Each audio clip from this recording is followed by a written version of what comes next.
Okay, so this is the next video in our series of videos here for the attachment style training, and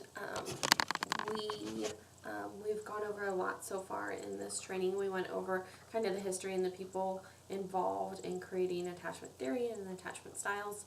We talked about the 4 different attachment styles, gave some case scenario of what the different attachment styles look like.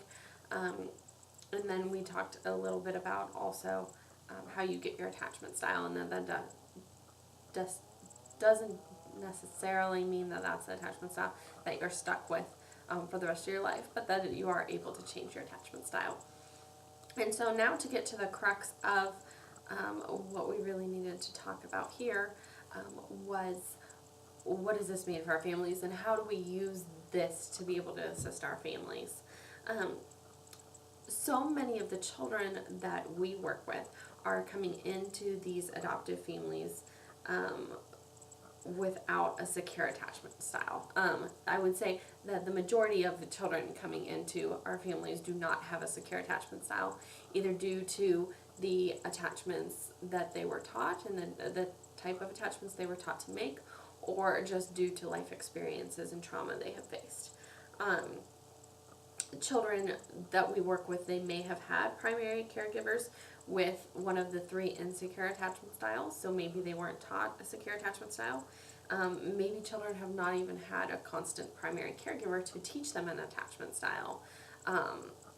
If the child has had a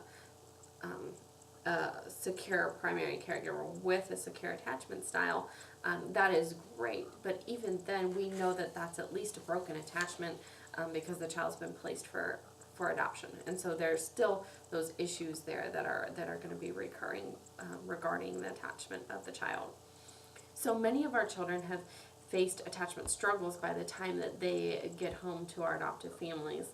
So that's why attachment education is so important, not only for us as the workers who are going to be helping this family prepare ahead of time and support them post-adoption, but also for the families to have some education on the attachment styles, and so they can be aware of how they attach. So many people are unaware of their attachment style.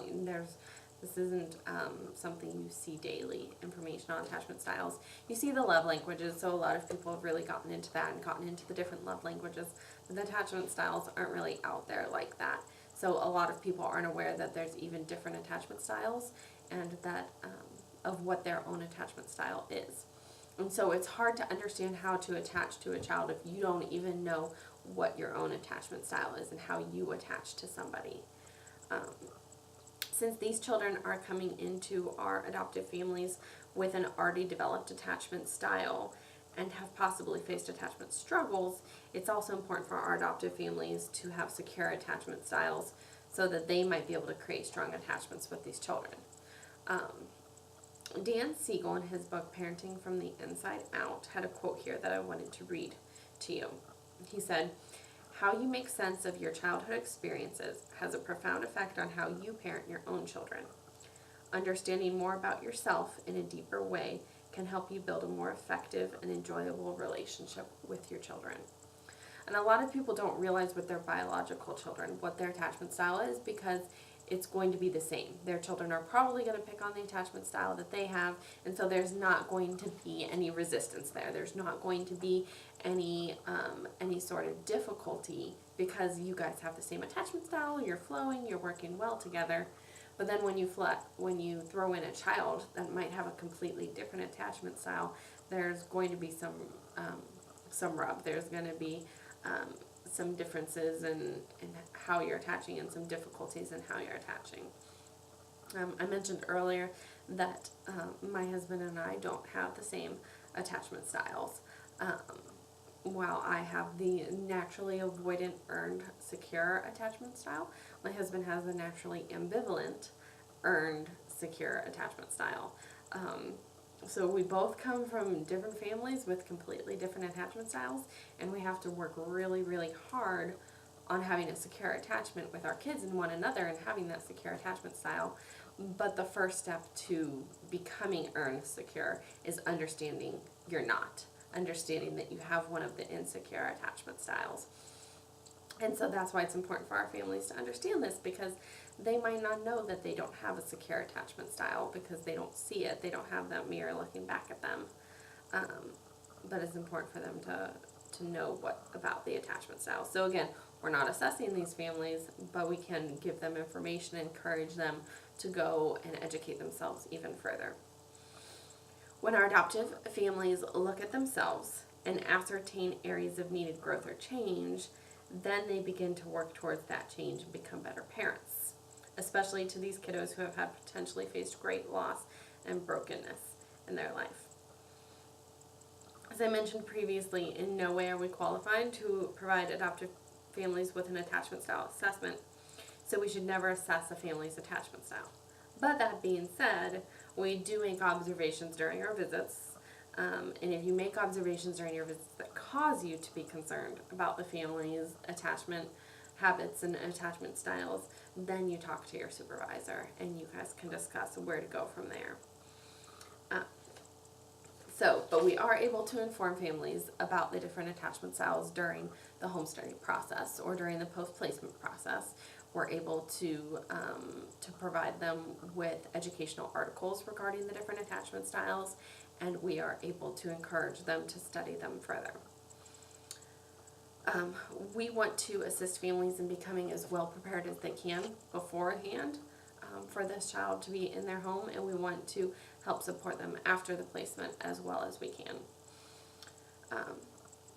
So that is all that I had in regards to this training. I hope you found it useful. We do have a short questionnaire for you to complete. Rather than having you guys type up a synopsis of the training, we felt it might be better for you guys to complete just a 5-question questionnaire with some information from the video, and also kind of help you to self-reflect on the information provided in this video. I'm emailing that to you guys, so just complete it and send it on to Raven, and she'll make up the certificate for your file. I also did want to just give some citations here of some of the information that I used. I used four different works in getting you guys some of these facts and making sure my facts that I learned so many years ago in grad school were still relevant. So I used Patterns of Attachment, a Psychological Study of the Strange Situation by Mary Ainsworth, Belehar, Waters, and Wall. I used the website Positive Parenting Ally and the website Simply Psychology. I also used Dan Siegel and Mary Hartzell's Parenting from the Inside Out. If you have any questions, or if you want to learn more about the different attachment styles, because it's something I'm really, really interested in always soaking up, let me know and we can talk about it and I can get you some additional resources. But I hope you found this training useful, and hopefully we'll be able to use it to at least educate our families on what the 4 different attachment styles are and help them to become more self-aware of what their own attachment habits and styles are. So I hope you all have a great day. Thanks.